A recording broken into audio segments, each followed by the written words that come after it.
Apa kabar? Aduh, cuman satu orang kayaknya yang bicara itu. Itu pun dari depan. Apa kabar? Iya, puji Tuhan. Salami kiri kananmu dan katakan, kita telah dimerdekakan dari dosa.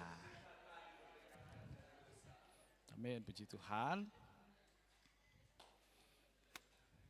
Ya, tema kita pagi hari ini, minggu ini adalah dimerdekakan dari dosa dan menjadi hamba kebenaran. Nah, saya mencatat di sini bahwa minggu yang lalu kita sudah mempelajari temanya apa? Masih ada yang ingat? Tema minggu lalu, merdeka untuk melayani. Saat ini kita akan belajar bagaimana. Kita akan mendengarkan, menonton satu video dulu yang kemarin sudah diedit oleh adik kita Winner. Silahkan. Apa yang dilakukan Kristus sudah selesai. Merdeka itu sudah diberikan. Semua persyaratan yang dibutuhkan untuk merdeka sudah dia lakukan. Manusia diperbudak oleh apa? Dosa. Dan dia sudah kalahkan dosa. Manusia dibuat takut oleh apa? Kematian. Dan Yesus sudah kalahkan kematian. Jadi semuanya sudah dia selesaikan. Sehingga bagian kitalah untuk mengambil yang namanya kemerdekaan itu.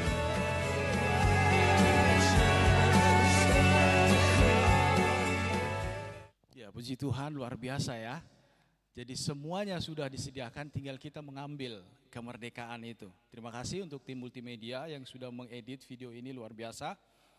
Nah, kita akan belajar sama-sama di hari ini melalui kitab Roma pasal yang ke-6. Roma pasal yang ke-6 ayatnya ke-15 sampai 23. Saya undang kita untuk bangkit berdiri, kita baca, memang cukup panjang ayat ini. Roma pasal 6 ayat 15 sampai 23. Sudah dapat semua ya? Sudah? Roma 6, 15 sampai 23. Kita baca bersama-sama, 3, 2, 1. Jadi bagaimana? Apakah kita akan berbuat dosa karena kita tidak berada di bawah hukum Taurat, tapi di bawah anugerah? Sekali-kali tidak. Apakah kamu tidak tahu bahwa apabila kamu menyerahkan dirimu kepada seseorang sebagai hamba untuk menaatinya, kamu adalah hamba orang itu yang harus kamu taati. Entah itu dosa memimpin kamu kepada kematian, entah itu ketaatan yang memimpin kamu kepada kebenaran. Namun syukur kepada Allah, dahulu memang kamu hamba dosa, tapi sekarang dengan segenap hati telah menaati pengajaran yang telah diteruskan kepadamu. Kamu telah dimerdekakan dari dosa dan menjadi hamba kebenaran. Dalam bahasa sederhana, aku mengatakan hal ini karena kelemahan kamu sebagai manusia. Sebab sama seperti kamu telah menyerahkan anggota tubuhmu menjadi hamba kecemaran dan kedurhakaan yang membawa kamu kepada kedurhakaan, demikian pula kamu sekarang harus menyerahkan diri anggota tubuhmu menjadi hamba kebenaran yang membawa kamu kepada pengudusan. Sebab waktu kamu hamba dosa, kamu bebas dari kebenaran. Buah apakah yang kamu petik waktu itu yang menyebabkan kamu merasa malu sekarang? Sesudah semuanya itu ialah kematian. Namun sekarang setelah kamu dimerdekakan dari dosa dan setelah kamu menjadi hamba Allah, kamu beroleh buah yang membawa kamu kepada pengudusan, dan sebagai kesudahannya ialah hidup yang kekal. Sebab upah dosa ialah maut, tetapi karunia Allah ialah hidup yang kekal dalam Kristus Yesus Tuhan kita. Silakan duduk, terima kasih. Bahasa yang saya baca adalah Alkitab LAI terjemahan versi 2. Jadi dipersingkat bahasanya, disederhanakan supaya lebih mudah dipahami. Jadi ada beberapa kata yang disingkat, tidak terlalu panjang. Nah, kita sudah mempelajari kemarin bagaimana merdeka untuk melayani. Saat ini kita belajar firman Tuhan yang intinya terambil di dalam ayatnya yang ke-18. Kamu telah dimerdekakan dari dosa dan menjadi hamba kebenaran. Lah, latar belakang dari penulisan surat ini adalah Rasul Paulus menulisnya untuk jemaat di Roma. Jemaat Roma pada waktu itu, kota Roma itu merupakan pusat dari pemerintahan kekaisaran Romawi. Dan pemerintahan di sana mengatur segala sesuatunya dengan spesifik, dengan ketat, dengan aturan-aturan yang ada, hukum-hukum yang harus dipatuhi. Tetapi juga di sana ada begitu banyak dewa-dewa yang disembah oleh orang-orang Romawi. Surat ini merupakan surat yang paling teologis yang pernah ditulis oleh Rasul Paulus. Surat epistolar kalau saya tidak salah. Jadi itu bahasa umum yang dipakai untuk menyampaikan kepada jemaat-jemaat. Dan jemaat di kota Roma ini merupakan jemaat yang terdiri dari orang-orang Yahudi, kemudian orang-orang non-Yahudi. Jadi surat ini disampaikan bagi jemaat-jemaat di sana. Nah, dikatakan di sana dimerdekakan dari dosa. Yang menjadi tema kita adalah dimerdekakan dari dosa. Kita perlu ingat, karena ada kata sana dimerdekakan, berarti ada suatu yang disengaja, bukan karena kita, bukan manusia yang buat itu. Dimerdekakan dari dosa. Itu merupakan suatu perubahan status, saudara. Bahasa yang dipakai oleh Rasul Paulus adalah menggunakan kata hamba di sana. Itu paling mudah karena pada zaman itu perhambaan atau perbudakan merupakan hal yang umum. Itu biasa, makanya dipakai bahasa ini hamba supaya mengerti. Seperti ini gambarannya. Di pasal sebelumnya juga sudah dikatakan. Di bagian ke atas. Nah, ini adalah tindakan Allah, bukan tindakan manusia. Sekali lagi, kalau kita sudah dimerdekakan, ada kata dimerdekakan, itu bukan usaha kita, itu usaha Allah. Memang benar, di dalam undang-undang negara kita dikatakan kemerdekaan adalah hak segala bangsa. Kemerdekaan adalah hak segala bangsa. Ya, kita juga memiliki hak juga. Tetapi kita perlu ingat di dalam firman Tuhan, dimerdekakan dari dosa itu berarti bukan usaha kita. Memang kita dimerdekakan. Sekali lagi, bukan usaha manusia. Di dalam Efesus 2 ayat yang ke-8. Efesus 2 ayat yang ke-8. Kita buka sama-sama Efesus 2 ayat 8. Sudah bisa dibuka?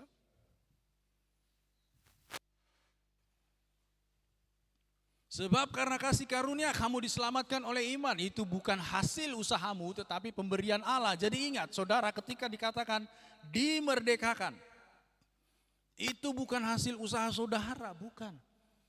Hasil usaha Tuhan bagi kita. Dan itu sudah terjadi. Sekali lagi, itu sudah terjadi. Ya, kalau kita bisa ambil contoh adalah kalau orang yang kecanduan ya, orang namanya kecanduan itu berarti dia sudah menjadi budak sebenarnya.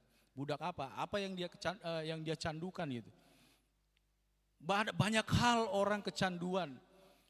Obat-obatan kah atau kecanduan hal-hal negatif, pornografi dan lain sebagainya. Itu contoh bagaimana dia tetap menjadi budak. Budak apa? Budak yang memerintah atau mengontrol hidupnya. Oleh sebab itu karena kita dikatakan dimerdekakan, maka kita sudah bebas dari apa yang mengontrol hidup kita. Pada waktu PD Jumat kemarin Ibu Jui menceritakan bagaimana kehidupannya yang dahulu, terus kemudian sudah dimerdekakan, yang hidupnya bla bla bla dan lain sebagainya. Tetapi begitu di dalam Kristus semuanya mulai berubah. Memang menjadi hamba juga, tetapi hamba kebenaran, bukan lagi hamba hidupnya yang dulu. Itu mengalami perubahan dan itu adalah hasil usaha Allah. Sekali lagi, hasil usaha Allah, bukan manusia. Jangan ada orang yang memegahkan diri. Yang pertama tadi perubahan status. Terus kemudian ada sebuah proses perubahan status. Di ayat yang ke-16 dikatakan di sana, apakah kamu tidak tahu bahwa apabila kamu menyerahkan dirimu kepada seseorang sebagai hamba untuk menaatinya, kamu adalah hamba orang itu dan harus kamu taati. Entah itu dosa yang memimpin kamu kepada kematian, entah itu ketaatan yang memimpin kepada kebenaran. Jadi ada proses di sana. Saudara perlu tahu ini, bahwa di dalam dunia spiritual, ketika Anda berada di bawah kuasa satu Tuhan, terus Anda pindah kepada Tuhan yang lain, itu langsung secara otomatis saudara, otomatis berpindah. Jadi ketika saudara misalnya dari hamba dosa tadi kemudian berpindah kepada hamba kebenaran, dan itu memang terjadi secara otomatis, tidak ada ruang kosong di dalam hal spiritual, itu tidak ada. dari satu tuan pasti pindahnya ke tuan yang lain, dan itu hanya itu saja yang terjadi. Itu sebabnya ketika Anda dimerdekakan dari dosa, saudara langsung otomatis jadi hamba tuan yang lain. Tuan yang lain itu lebih baik daripada tuan yang sebelumnya, yaitu apa? Tuhan Yesus, karena dia memberikan kepada kita keselamatan sehingga kita menjadi hamba kebenaran. Jadi itu yang perlu kita ingat, bahwa di dalam dunia spiritual tidak ada ruang hampa. Begitu dibebaskan dari satu tuan, Anda secara otomatis melayani tuan yang lain. Sekali lagi, kita melayani Tuhan yang lebih baik daripada Tuhan yang sebelumnya. Kita tahu sama-sama Tuhan yang sebelumnya itu memberikan apa? Ya, yang pertama memang kesenangan, saudara. Ketika kita hidup di bawah hukum dosa atau di bawah tuan yang penuh dengan dosa, isi jahat itu, ada memang yang dia berikan. Yang pertama kesenangan. Kesenangan pasti dia kasih dulu awal. Setelah masuk ke dalam kesenangan, kemudian bagian yang keduanya adalah rasa malu. Habis itu ujungnya maut, dikatakan di sana. Di dalam ayat 17. Namun syukur kepada Allah, dahulu memang kamu hamba dosa. Ingat bahwa dulu hamba dosa. Tetapi sekarang kamu dengan segenap hati telah menaati pengajaran yang telah diteruskan kepadamu. Jadi otomatis berpindah tadi. Habis pindah dari Tuhan yang membawa kepada dosa ujungnya, terus kemudian pindah kepada Tuhan yang membawa kepada hidup yang kekal di ayat yang 17 tadi. Kemudian di ayat yang ke-19 dikatakan, dalam bahasa sederhana aku mengatakan hal ini karena kelemahan kamu sebagai manusia. Sebab sama seperti kamu telah menyerahkan anggota-anggota tubuhmu yang menjadi hamba kecemaran dan kedurhakaan yang membawa kamu kepada kedurhakaan, dengan demikian pula kamu sekarang harus menyerahkan anggota-anggota tubuhmu menjadi hamba kebenaran yang membawa kamu kepada pengudusan. Nah, di sini ada yang namanya kerelaan hati, saudara. Jadi dikatakan di sana, dianjurkan di sana, kalau kamu dulunya hidup dalam dosa, kemudian menjadi hamba dosa, kemudian kamu pindah kepada hamba kebenaran, ya berikanlah secara sukarela dirimu atau anggota-anggota tubuhmu menjadi dipakai untuk hamba kebenaran. Bukan hanya seperti dulu saja, diingatkan tadi bahwa dulunya kamu seperti ini, sekarang berikan sukarela dirimu untuk menjadi hamba kebenaran. Nah, di ayat 23 kita sudah tahu sama-sama bahwa upah dosa adalah maut. Itu merupakan 4 fakta rohani. Kalau kita mau PI, penginjilan 4 fakta rohani, salah satunya adalah ayatnya yang ke-23 ini. Upah dosa adalah maut. Itu harus disampaikan, saudara, supaya orang mengerti, orang tahu, oh ternyata dosa itu ujungnya maut. Karena kalau nggak dikasih tahu, orang bikin dosa terus. Enak aja, karena apa? Karena nggak tahu upahnya apa sih dosa itu. Kalau ditanya saja, orang juga ada yang nggak ngerti. Kamu tahu nggak upah dosa apa? Saya tidak tahu upah dosa apa. Banyak yang nggak tahu bahwa upah dosa itu maut. Makanya perlu disampaikan. Nah, kemudian kalau tadi ada proses perubahan status tadi ya di ayat 16 dari hamba dosa kepada hamba kebenaran. Kemudian bahwa dalam dunia spiritual Anda lepas dari satu tuan, otomatis Anda masuk kepada tuan yang lain. Anda menjadi hamba kepada tuan yang lain. Dan tuan kita itu adalah tuan yang lebih baik. Kemudian sekarang menjadi hamba kebenaran di ayat yang ke-20. Sebab waktu kamu hamba dosa, kamu bebas dari kebenaran. Jadi ketika kita menjadi hamba kebenaran, maka kita sekarang sudah terlepas lagi dari dosanya. Sekarang masuk kepada hamba kebenaran. Berarti kita perlu memberi diri kita sukarela, secara ikhlas kepada Tuhan untuk menjadi hamba kebenaran. Kemudian dikatakan di sana bahwa kalau dahulu yang namanya tuan yang jahat itu menindas, saudara. Menindas seperti perbudakan gitu ya, tetapi sekarang hamba kebenaran tidak. Tuhan tidak menindas kita seperti tuan yang sebelumnya, tetapi Dia mau kita hidup secara sukarela, memberikan diri kita, hidup kita kepada Tuhan. Jadi jangan berpikir ketika sudah menjadi seorang hamba kebenaran, aduh saya sepertinya ditindas sama Tuhan ini, saya harus baca Alkitab, saya harus pergi persekutuan, saya harus pergi ke gereja. Tidak, berikan dirimu secara sukarela. Nanti kita akan pelajari di bawah, di bagian-bagian selanjutnya. Jadi ketika Anda menjadi seorang hamba kebenaran, maka Anda harus memberikan hidup Anda secara sukarela kepada Tuhan.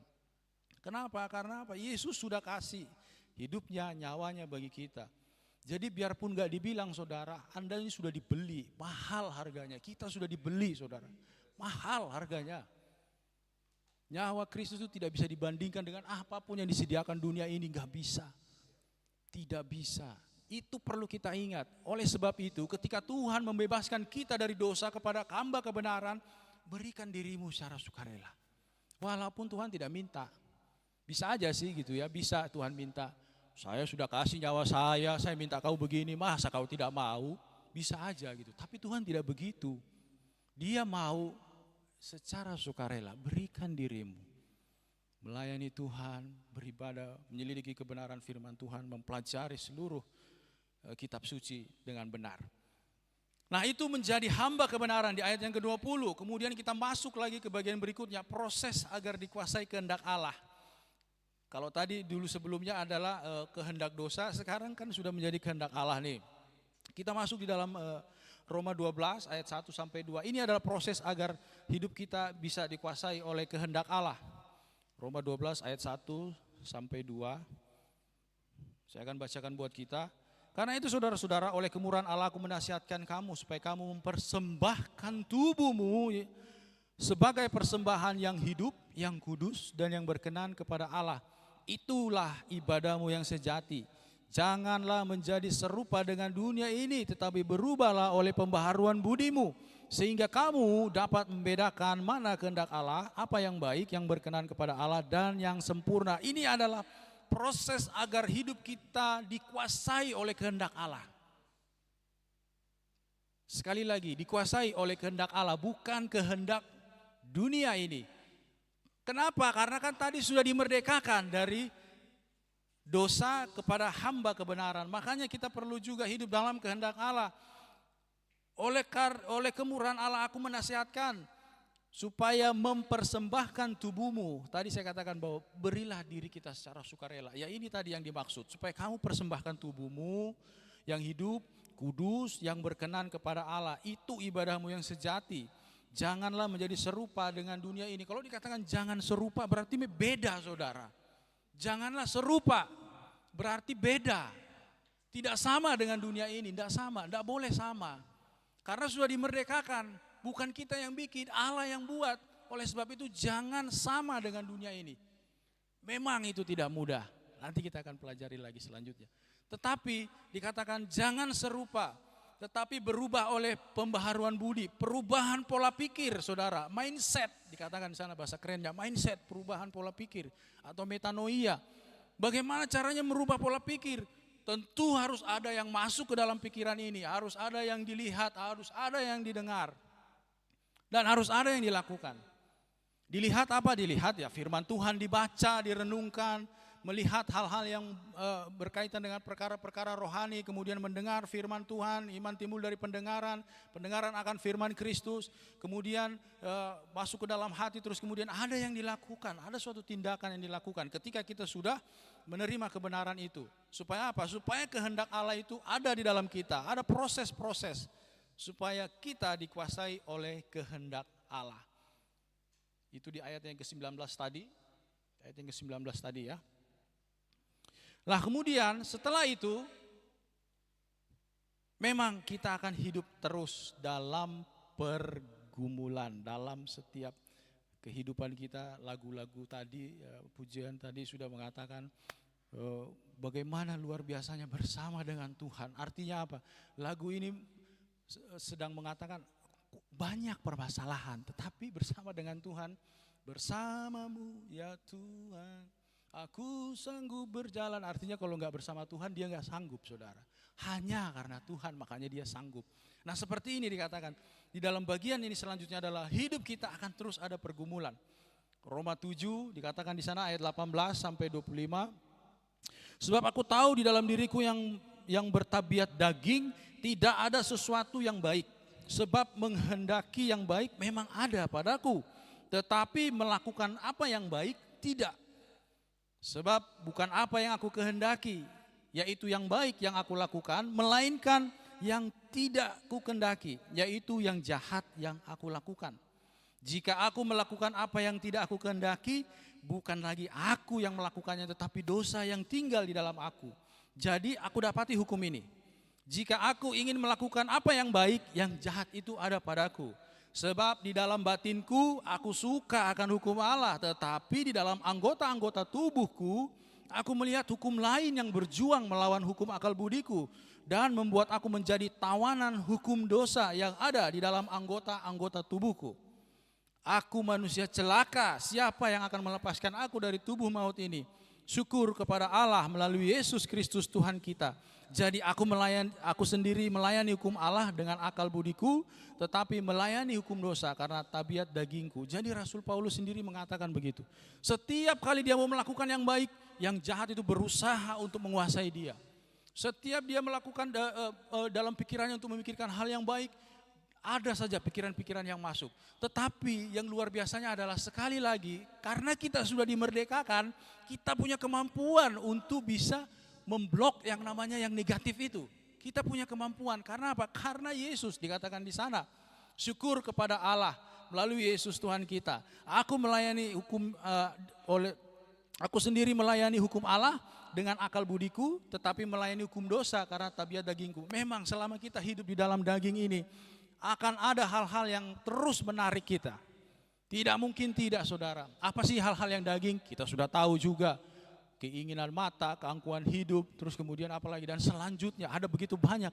Ini masih berjuang dalam daging kita, saudara. Tetapi, saya mengingatkan sekali lagi, tetapi kita sudah diberi power, kita sudah dikasih kuasa untuk menaklukkan itu. Makanya dikatakan kamu sudah dimerdekakan dari dosa dan menjadi hamba kebenaran. Oleh sebab itu, ketika kita sudah terima Yesus, kita lahir baru, beri dirimu untuk dipakai oleh Tuhan. Supaya apa? Sedikit demi sedikit, tabiat dosa yang ada dalam daging ini berkurang kuasanya sedikit demi sedikit. Tidak habis. Selama kita masih di dalam daging ini, masih ada kemungkinan untuk jatuh, ada.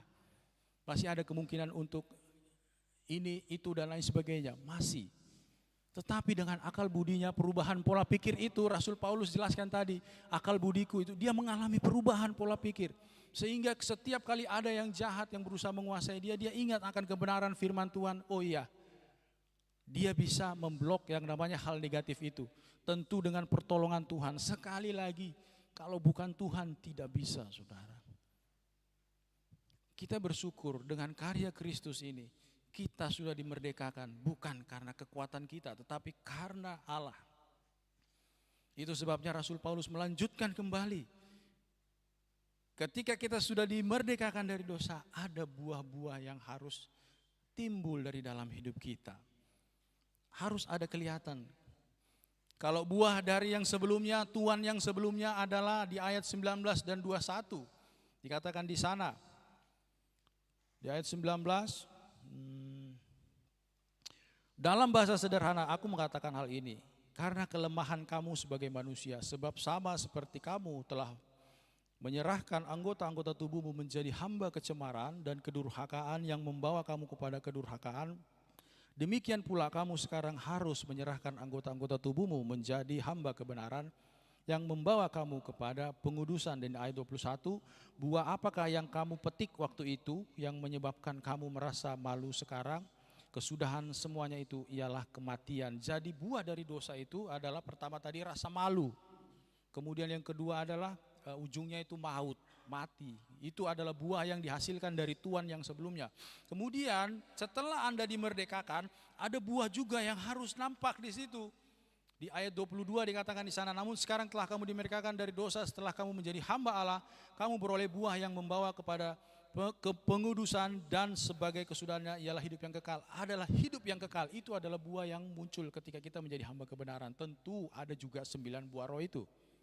Apa saja 9 buah roh? Kasih, sukacita, damai sejahtera, terus kesabaran, kemurahan. Nah, itu semua merupakan bagian daripada buah yang harus nampak ketika Anda sudah menjadi hamba kebenaran. Nah, oleh sebab itu saya mengajak kita mulai mengerti bahwa kita bukan lagi hamba dosa. Kita adalah hamba kebenaran. Hamba kebenaran. Kata hamba dipakai itu luar biasa. Kalau kemarin disampaikan oleh Pak Agus, doulos, memang betul-betul menghamba, saudara, menghamba gitu ya. Kayak hamba. Oleh sebab itu kalau dikatakan di sana hamba, jangan hidup saudara kayak tuan. Anda harus hidup seperti seorang hamba, bukan gembel, bukan. Tapi hamba, hidup seorang hamba saudara. Bukan tuan, sekali lagi kita bukan tuan. Tuannya adalah Yesus Kristus. Oleh sebab itu selama hidup kita, tunjukkan bahwa hidup kita ini adalah hidup seorang hamba. Tidak mudah, sekali lagi tidak mudah. Ini masih di dalam daging. Banyak yang masih berjuang ini di dalam sini nih. Banyak. Begitu dipicu sedikit bisa gitu ya. Saya juga merupakan seorang yang gampang sekali bereaksi gitu ya terhadap beberapa hal gitu bisa gitu. Berkendara, apalagi berkendara. Saya paling gak suka kalau lihat orang yang jalan pelan-pelan di tengah jalan itu. Gak suka saya. Selama masih ada celah di situ saya akan masuk sih, saya kasih tinggal gitu. Atau kalau paling kesal, gitu. Pokoknya saya klakson gitu.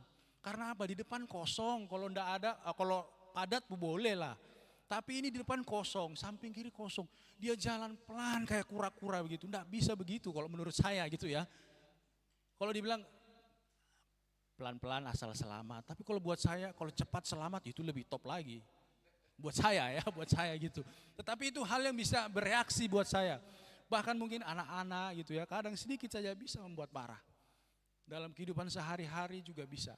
Karena apa? Masih dalam daging. Oleh sebab itu kita belajar untuk memberikan hidup kita, anggota-anggota tubuh kita supaya dipakai Tuhan menjadi hamba kebenaran. Karena sedikit demi sedikit yang namanya dalam bahasa Alkitab itu sanga. Sanga itu kalau emas dimurnikan itu ada kotoran-kotorannya itu dikikis sedikit-sedikit hilang sampai murni. Itu sebabnya kita perlu belajar bahwa dengan dimerdekakan kita tahu bahwa kita sudah menjadi hamba kebenaran dan hidup kita harus mencerminkan seorang hamba, bukan seorang tuan. Memang tidak mudah saudara, tetapi kita berjuang terus. Rasul Paulus saja masih berjuang pada waktu itu, dia menulis itu dia masih berjuang. Setiap kali melakukan ini ada, itu sebabnya ditaruh utusan iblis di dagingnya supaya menggocoh dia gitu, mengingatkan dia bahwa bukan kamu yang bikin kuat, tapi Tuhan. Kalau bukan karena kasih karunia Tuhan gak kuat Rasul Paulus. Ada contoh tokoh Alkitab yang dimerdekakan dari dosa. Kita sama-sama sudah tahu di dalam kitab Yohanes 4 bagaimana ketika itu Yesus berjalan ke Samaria, kemudian di siang hari dia haus dengan murid-muridnya, kemudian murid-muridnya pergi mencari makanan, kemudian Yesus duduk di situ di sebuah sumur, dikatakan sumur Yakub di sana, dia berjumpa dengan seorang perempuan. Kita tahu pasti kisah ini. Perempuan itu adalah seorang perempuan Samaria. Latar belakangnya adalah latar belakang seorang pelakor. Seorang pelakor. Kemudian dikatakan di sana berbincang-bincang dengan Yesus, kemudian dia minta air, Yesus minta air, terus dia diberikan air, kemudian Tuhan Yesus mengatakan, kalau kamu minum air ini, kamu akan haus lagi. Tetapi kalau kamu minum air yang akan kuberikan, kamu tidak akan pernah haus lagi. Tertarik perempuan itu. Padahal baru diomongin begitu aja dia sudah langsung tertarik gitu. Air apa kira-kira yang dibawa oleh laki-laki ini sampai bisa bertahan sampai kepada hidup yang kekal. Kemudian berbincang-bincang, bercerita, singkat cerita, dia sampaikan seperti ini. Bahkan Tuhan Yesus langsung tahu, kamu tinggal sama suamimu? Iya, suami saya. Terus kemudian akhirnya yang dikatakan oleh Tuhan Yesus, yang kelima itu juga bukan suamimu itu. Iya betul, memang bukan suami saya itu yang kelima. Bayangkan saudara, lima laki-laki, dia tinggal sama 5 laki-laki. Dan Tuhan tahu apa yang diperbuat oleh perempuan ini. Terus kemudian setelah Tuhan mengatakan seperti itu, dia mulai sadar, sepertinya laki-laki ini bukan orang biasa-biasa. Sekali lagi perjumpaan dengan Tuhan itu pasti membongkar segala sesuatu yang negatif yang ada dalam hidup kita. Dia tahu gitu, ketika berjumpa langsung perempuan ini langsung, adakah engkau lebih besar daripada bapak kami Abraham, Yakub? Terus kemudian setelah dikoreksi bagaimana hidupnya seperti ini, kamu hidup bersama dengan 5 orang, dan perempuan itu mulai sadar. Dan setelah itu baru dia mulai mengalami firman Tuhan disampaikan oleh Tuhan Yesus. Kita tidak tahu apa saja yang disampaikan di sana, tetapi perempuan itu mengalami suatu perubahan di sana. Dia merasa seperti dimerdekakan gitu ya. Karena apa? Dulunya berdosa gitu. Baru bicara dengan Yesus, ditunjukkan hidupnya, langsung dia serasa merdeka. Merdekanya bagaimana? Ya setelah dia mendengar apa yang Yesus katakan, dia pergi kepada orang-orang sekampungnya, orang-orang satu kotanya. Pergi ke sana dan mengatakan, di sana ada seseorang yang mengetahui apa yang aku lakukan. Dia mengetahui hidup saya. Mungkinkah dia Mesias itu? Nah saudara, ini bentuk penginjilan. Dia pergi kepada orang-orang keluarganya di sana. Saya berharap ketika kita sudah menerima Yesus dalam hidup kita, kita juga seperti perempuan Samaria ini, pergi ke sana. Kemana? Nggak usah jauh-jauh, jangan jauh-jauh ke ujung dunia. Ke orang yang dekat aja lah. Kalau kemarin kami di Bandung, dikatakan sana Penatua, misi adalah saya adalah misi. Kalau saya yang mengatakan pribadi, we are a man with the mission. Ini versi saya, tapi kalau versinya Penatua, misi adalah saya adalah misi. Tapi kalau versi saya, kita adalah orang dengan misi. Saudara tahu sendiri kan, pernah nonton Mission Impossible? Pernah ya nonton Mission Impossible, film itu sangat menarik sekali. Mereka adalah orang-orang dengan misi yang mustahil, bin mustahal. Misinya, misi yang mustahil saudara. Itu yang terbaru, tapi kalau yang versi lamanya, yang jadul, itu saya suka nonton juga. Itu memang mustahil gitu loh. Bagaimana mungkin mau menyelesaikan misi yang seperti ini gitu. Lah kita jauh lagi seperti film itu saudara. Misi kita itu mustahil memang, tetapi bersama dengan Allah kita bisa melakukan hal itu. Mustahilnya bagaimana? Saudara harus pergi ketemu dengan orang, menginjili. Yang dihadapi ini bukan benda mati, bukan orang, tetapi yang tidak kelihatan saudara. Yang sudah menutup pola pikir orang-orang, sehingga orang-orang sangat sulit untuk berpindah dari namanya Tuhan yang membawa dari dosa itu kepada hamba kebenaran, itu sulit. Itu yang makanya dikatakan misi yang mustahilnya begitu. Tetapi bersama dengan Allah, syukur kepada Allah. Syukur kepada Allah, kita mampu melakukan itu. Saya berharap kita adalah orang-orang yang pergi dengan misi. Jangan sekedar saja, sudah nikmatin saja hidup, pergi ke gereja pulang, baca Alkitab ini, dan seterusnya sepanjang umur saudara. Saudara tidak melakukan apa-apa. No, jangan. Kalau tadi dikatakan Tuhan memerdekakan, ada inisiasi dari Tuhan, maka kita juga harus berinisiatif. Sekali lagi, PI atau penginjilan itu seperti dilakukan perempuan ini, itu adalah inisiatif, ada hal yang disengaja. Kalau tidak disengaja, Injil tidak akan bisa disampaikan. Terus gimana dong? Saya mau bicara nanti, saya sudah takut. Nanti belum bicara ini, sudah banyak semua di pikiran ini. Jangan-jangan saya dipukul, nanti saya dicekek ini dan lain sebagainya. Tidak saudara, jangan takut ketika menyampaikan Injil. Pak Agus sudah menceritakan bagaimana kesaksian ketika kami dari Makassar mau ke Bekasi. Di situ kita mencoba menyampaikan Injil. Tapi karena saking seriusnya mungkin dia salah jalan, masuk ke jalur tol yang lain, terus kemudian pulang dari Bandung mau ke bandara, penginjilan lagi di situ. Saya menginisiasi, saya sengaja gitu berbincang-bincang. Puji Tuhan dia mau didoakan gitu ya, walaupun tidak mau terima Yesus, tapi dia mau didoakan. Itu syukurnya gitu. Nah saya berharap demikian juga kepada kita, agar setelah kita menjadi hamba kebenaran, ada buah-buah yang saudara yang dihasilkan, dan kemudian Anda harus melakukan bentuk dari mana kalau Anda menjadi seorang yang sudah dimerdekakan, salah satunya adalah pergi untuk menyampaikan Injil. Nah kemudian di sini ada kesimpulan yang saya catat. Yang pertama, upah versus karunia. Saudara harus mengerti bahwa ketika kita masih di hamba dosa, kita memiliki upah dosa. Upahnya apa? Maut. Dan ini memang harus diterima, pantas untuk diterima semua orang. Tetapi karena kita menjadi hamba kebenaran, kita dapat karunia. Karunia itu sesuatu yang diberikan sebenarnya tidak pantas untuk kita terima. Jadi kalau Tuhan kasih kita karunia keselamatan, itu enggak pantas sebenarnya kita terima saudara. Sekali lagi, karunia itu hal yang tidak pantas, yang kita tidak perlu, enggak untuk kita itu, bukan untuk kita sebenarnya. Tetapi karena Allah bermurah hati, makanya kita diberi karunia melalui hidup yang kekal, melalui Yesus kita menerima hidup yang kekal. Nah itu kesimpulan yang pertama. Saudara perlu ingat upah dosa, kemudian saudara perlu ingat karunia. Jadi saudara tidak bermain-main dengan yang namanya karunia Allah itu. Karena itu tidak pantas untuk kita sebenarnya, tetapi karena Allah itu. Makanya dikatakan karunia, dikaruniakan sebenarnya bukan untuk kita. Tetapi karena Allah bermurah hati. Saudara perlu ingat, jangan main-main dengan karunia Allah. Dalam hidupmu, Anda sudah diselamatkan, please, serius dengan Allah. Terus kemudian pilihlah Tuhan yang cocok dengan Anda. Bukannya itu Tuhan yang pilih kita. Betul, untuk rencana Allah Tuhan pilih kita. Tetapi ketika sudah dimerdekakan, kalau saya ingat di sini di dalam kitab Yosua 24 ayat 15 dikatakan di sana. Coba kita buka Yosua 24 ayat 15. Saudara harus pilih, di dunia ini ada banyak tuan-tuan yang bisa memerintah hidup saudara. Ya tadi salah satunya adalah dosa itu, si jahat itu juga tuan itu. Oleh sebab itu pilih Tuhan yang pas buat Anda. Sudah?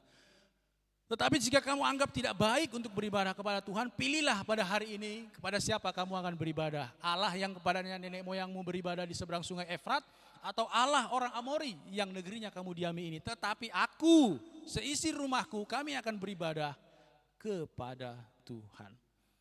Pilih, katakan pilih. Hari ini saudara mau beribadah kepada Tuhan yang mana nih? Tuhan yang di sini atau Tuhan yang di sini? Tinggal pilih. Tetapi aku dan sisi rumahku, kami akan memilih beribadah kepada Yesus Kristus. Kalau dia sudah kasih nyawanya buat kita, kita wajib memberikan hidup kita dengan sukarela, saudara, tidak dipaksakan, saudara. Kristus satu-satunya jalan untuk dibenarkan di hadapan Allah. Ingat, Kristus satu-satunya jalan untuk kita dibenarkan di hadapan Allah. Tidak ada jalan lain. Sekali lagi, tidak ada jalan lain, tidak ada cara lain, hanya melalui Kristus. Satu-satunya jalan untuk kita bisa dimerdekakan. Jadi pegang itu seumur hidup kita, supaya kita tahu apa yang harus kita lakukan ketika kita sudah menjadi hamba kebenaran. Saya mengundang pemain musik maju ke depan. Haleluya. Kita berdoa bagi firman Tuhan ini. Bapa, kami mengucap syukur Tuhan. Kalau sepanjang hidup kami yang barangkali dahulu hidup kami tidak baik, kami dimerdekakan dari dosa menjadi hamba kebenaran. Bagaimana kami harus terus mengalami perjumpaan pribadi dengan Tuhan. Berjumpa seperti perempuan Samaria itu. Sehingga ketika dia berjumpa dengan Kristus, segala sesuatu yang negatif dalam hidupnya dibongkar.